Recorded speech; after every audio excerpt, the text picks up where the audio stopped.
Nagsasawa ka na ba sa tunog sa tuwing nakaka-receive ka ng message sa Messenger? Kung isa ka sa nagsasawa na sa ringtone ng iyong Messenger, alam mo ba na pwede natin palitan ng ating ringtone para hindi pa ulit-ulit ang narinig mo sa tuwing may natatanggap ka ng message sa Messenger? Kung gusto mong malaman kung paano magpalit ng ringtone sa Messenger, panoorin mo ang video na to. Pero bagong lahat, kung gusto mong ganitong video, ay huwag mo kalimutang i-follow para updated ka sa mga bago kong video. Una, punta tayo ng Messenger apps. Ayan, once na Facebook na tayo, dito sa may upper right side, mo tatlong linya, pinutin lang to.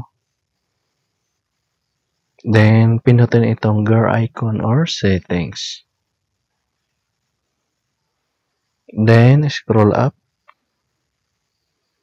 Pinutin itong notifications and sounds. Then, under sa notification preferences, pinutin lang tong ringtone.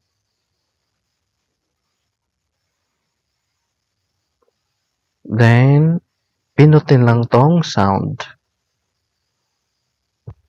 Ayan, so dito ko napipili ng iba't ibang ringtone. So, may chocolate, coin, cosmic radio, crystal, daydream, deep tooth, ding dong, idea, jump, pleaser, latch, molecule. So, marami pang iba. So, hindi ko lang maipaparinig sa inyo kasi naka-screen record tayo. So, kayo nang bahala kung anong ringtone yung gusto nyong ilagay sa inyong Messenger apps.